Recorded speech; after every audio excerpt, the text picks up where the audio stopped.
back. Joining me now is author, academic and international security expert, Dr. Max Abrams.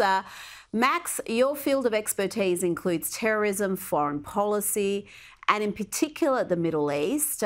Right now, what do you see as the biggest threat to the West, and are we in a uniquely vulnerable period? This is a very interesting and dangerous time.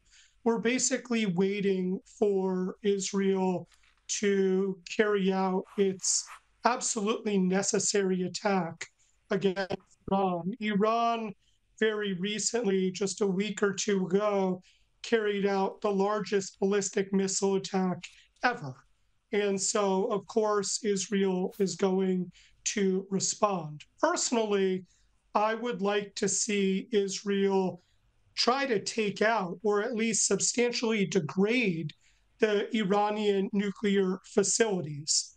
My understanding, based on public reports, is that that's not going to happen, that the Biden White House is trying to rein Israel in order to limit its attack. But consider the possibility of Iran having a nuclear weapon. And Iran is basically on the threshold of that happening.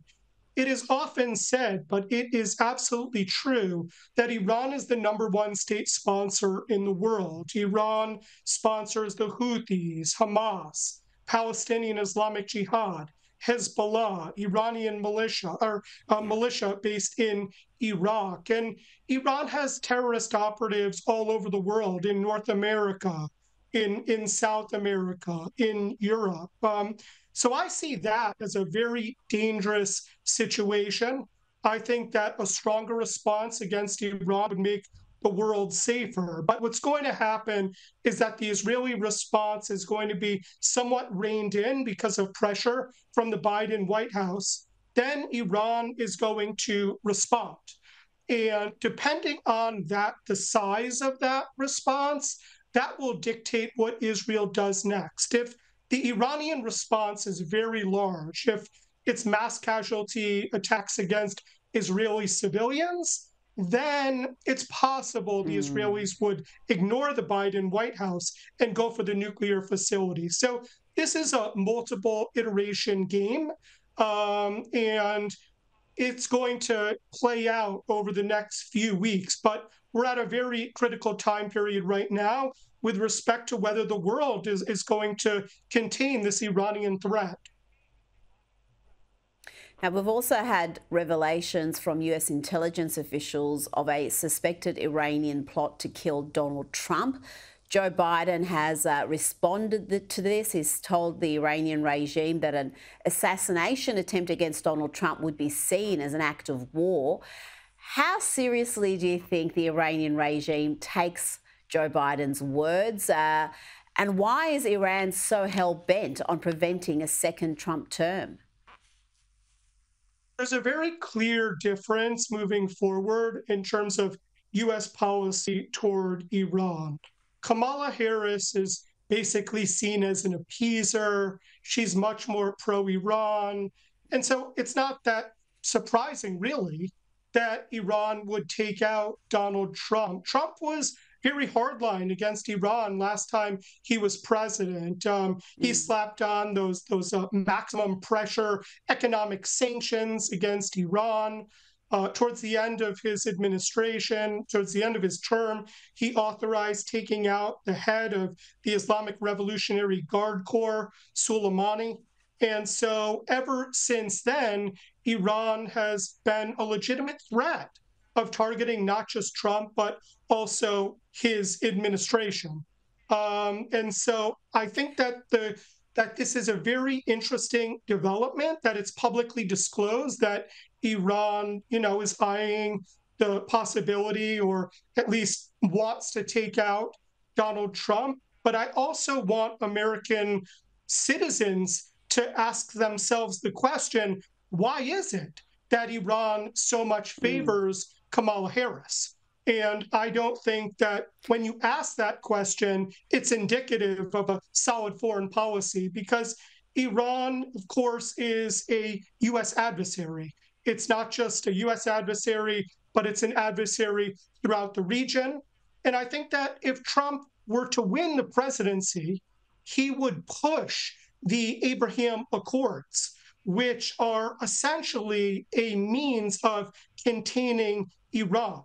And I think that Trump would have more success in that than he's often given credit for. I would like to see Saudi Arabia join that coalition in order to contain the Iranian threat. By contrast, I do not see Kamala Harris as pushing the Abraham Accords at all. And I see kind of a similar policy as we saw under the Obama administration, which was a failure. Well, that was my next question. You mentioned Kamala Harris as an appeaser. What would US foreign policy look like under a Harris-Walz administration, not just in the Middle East, but in terms of China and other threats to the West? Sure. The Trump administration is much about the rise of China. Kamala Harris was very recently asked about the main U.S. adversaries around the world, and she didn't even mention China. There's Elbridge Colby is widely believed to be potentially a defense secretary choice of Trump. And if you listen to him, he is very much focused on the rise of China. Defending Taiwan, making sure that China doesn't aggrandize throughout the Pacific, as well as strengthening India in order to act as a hedge against Chinese expansion in the Indo-Pacific. So that's another area where I think that Trump is stronger than Kamala Harris. I think that Kamala, because of the demographics and her constituency at home, would invest a lot of energy in trying to work with Hamas and trying to rekindle a peace process that isn't going to work there. So Americans do have a real foreign policy choice. I think that there would also be differences with respect to the war in Ukraine. I think that the Biden administration and Kamala Harris want to continue to perpetuate that war, whereas I think that Donald Trump is much more interested in ending it, even if it requires Ukraine making some concessions to Russia. So there are a lot of different, balls in the air and some very clear differences between the two main candidates. Now, just finally, as a university professor, you would have a great interest and insight into the leftist activism that we see on university campuses across the West, not just in the US. There's this anti-Israeli protests, encampments, just hostility towards what they call Zionists. What does that mean for America and the West? Is the biggest threat to us from within? That's a good question. And I think that the answer is yes. Remember, throughout the Donald Trump presidency, the left was always talking about how he's this right-wing extremist and how he, is an anti-Semite and has dinner with an anti-Semite, Nick Fuentes. And then what happened?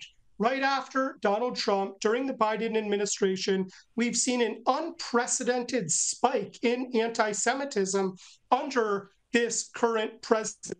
And to a large extent, this manifests itself in American cities, but most vividly on American campuses. And make no mistake, it's not just, anti-Israel position. It's much worse than that. It is very much directed against the Jewish students. And so they're targeting the Hillels, which is where the Jewish students go and have Shabbat and celebrate, their religious Jewish holidays. This is all part of the dominance of the far left agenda within higher education. Higher ed is not just anti-Jew, it's anti-Hindu, it's anti-white. You need to be part of a very limited preferred group in order to gain privilege. And if you don't have privilege, the university, the administration, the faculty, as well as the students, they're going to punish you for it. And I would certainly hope and expect that under a Trump administration, we wouldn't see that kind of left wing extremism, which has been such a big feature of the Biden administration.